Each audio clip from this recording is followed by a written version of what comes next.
Barbershops are always buzzing. But right now in Little Rock, the talk may not be about sports or pop culture. The talk might be centered on crime. Sadness, anger. This week, Little Rock police are working 2 more homicides. What are we doing that we're missing the kids? We're missing them somehow. And it's our generation. It's time for us to step up. To help with that, a change could be coming to the sound of a cut. With the loud yawn. It's a program called Barbershop Books. With the cooking parts. By the end of the summer, 10 greater Little Rock barbershops will have mini libraries. I want to play a part in making sure that they have a man that'll read with them. One of the first to sign up is Lawrence Anderson Jr. and his salon 1113. We have to make the impact. I mean, if I'll probably still have on Sports Center because I'm a sports guy, but I will spend a good portion of the time relating to the kids as they read. State Representative Charles Blake is spearheading this reading club. He believes violence can come to an end in Little Rock, and it might be as easy as teaching them young. It's never too early. We've combated this before, and it's happened with grassroots organizations. It's happened with communities saying we got to focus on education, we got to focus on jobs, we got to focus on activities. A clean cut, a turn of the page, and the voice of a reading child. For many sweet things. Barbershop Books is a program starting soon that could help curb crime in the capital city. Basically what this place is like one big yard sale, you know? From lamps to movies to clothes to dinner plates, this Saline County Thrift Store has a lot, including a mission that goes beyond the sale. I see a bunch of stuff in here that'll accumulate dollars and nickels and dimes that'll go towards helping other people. Helping Hands and Caring Hearts owner Bonnie Johnson has a passion for giving back. The girls are important to me. It's personal. We try to help everybody. Over the last 13 years, she's given away clothes, shoes, and furniture to folks who need them. But her heart is with people who've made a big mistake. The majority of her employees are in drug court, on parole, or have been in prison. Most people aren't going to be very understanding when they say, I gotta go take a drug test. That's not going to happen.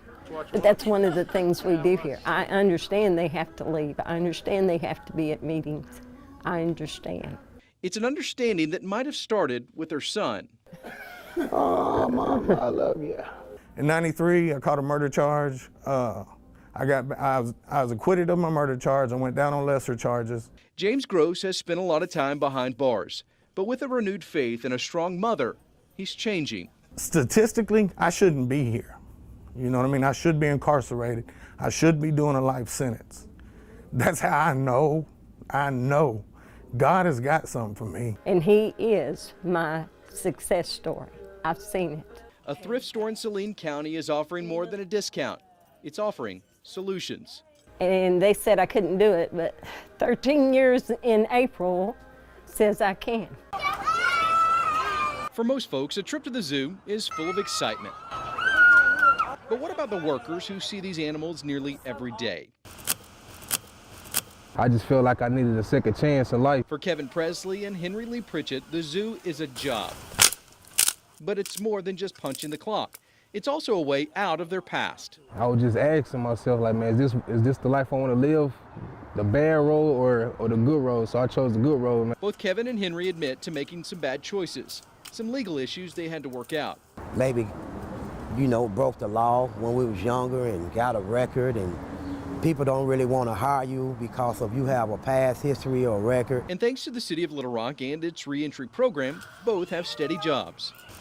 It gives me hope, but at the same time, it also gives me pride to see people working hard, deserving a second chance, and taking advantage of that second chance. For Kevin, the key to victory is working hard at working hard. You gotta want to do it, man. You have to want to do it. It's all in your mind. You gotta stay focused, man, and maintain the life. You gotta move on. You gotta stop living in the past, man. Changing from crime. I think the program is really a blessing. It's not easy, but the City of Little Rock believes a job just might help. If you want to work, show it. Don't just talk about it, be about it. In Little Rock, I'm Aaron Nolan. 3 days a week, you'll find Lindsay Gant cooking. Today, she's mixing muffins and baking quiche. But rewind 12 months ago, and the story is quite different. Started getting in a little bit of trouble in my later 20s. She made some bad choices, including drugs and alcohol. Lindsay was charged with forgery. sent to prison. 2-year sentence at ADC. After her release, she knew something had to change. Idle time is no good for an addict. So she took a love for the kitchen and a hate for prison food to the next level. It's so terrible. It's terrible. And that's the thing about prison. I mean, you don't get to choose what you eat. You eat what they give you, and that's it. And I don't ever have to be forced to eat something I don't ever want to eat again. It's pretty great. With help from the nonprofit Hope Rises, she started Dandelion Kitchen. It's fulfilling. I feel like I have a purpose now, which is not anything that I've ever felt before. From individual meals to family packs to weekly options, the menu is full. But for this chef, cooking is more. It's mixing passion and life after prison, and that's where she sees victory over violence. Lindsay believes if we can help inmates find their passion, maybe we'll find some solutions as well. I know some pretty talented criminals, you know, and I mean, I never thought that a year later that I'd be doing this and doing it well. Dandelion Kitchen, opening doors to the future, one tasty meal at a time. I mean, I've had some firsthand experience with it. My best friend got murdered our senior year at Central. Crime in Little Rock seems to be constant. It was 4 years ago when Clint Conley lost his closest companion. So they said there were 3 people who tried to carjack him, and he ended up getting shot, and his body got thrown out of the car, and one person got arrested and convicted of it. Since then, Clint has found trouble. I deserved it. I was definitely doing things that get people sent to prison. I guess I just thought I was going to get away with it. He's currently serving 9 months for heroin possession. I guess a word, it's humbling.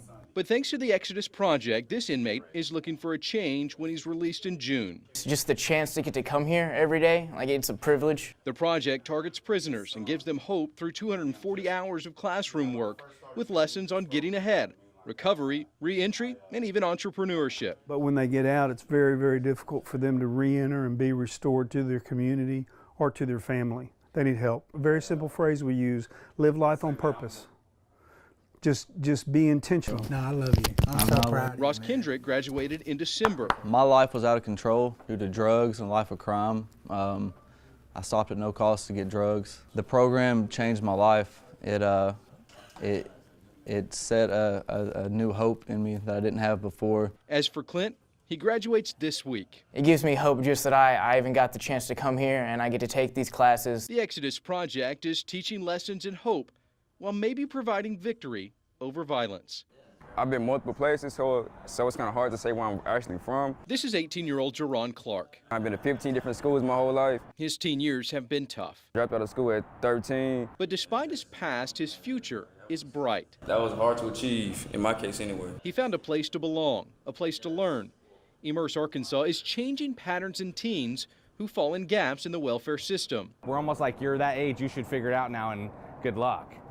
But that's not the case. We take youth either aging out the foster care system or youth that are runaway and homeless youth and bring them into an environment to where we can be a support system, not only to help them get connected to jobs, help them get connected to work, school, whatever, but also create like a family environment. Immerse does all of this by using mentors to help guide and transition coaches to help lead. Wade Radke is a mentor. He sees a lot of himself in the teens he's now helping. I know that I was on that path, you know, and if somebody would have came into my life at that age, if they would have come into my life and been there to guide me and mentor me and coach me, I might not have done some of the things that I did. Immerse also provides housing for more than 20. It's overwhelming, in all honesty. You know, the name Immerse is because they are literally immersed in the neighborhood. As for Jerron, this program is simply a life changer. If it wasn't for Immerse in the program, I'd probably be in a real bad situation. He was no longer a young black man that dropped out of high school that was headed for prison.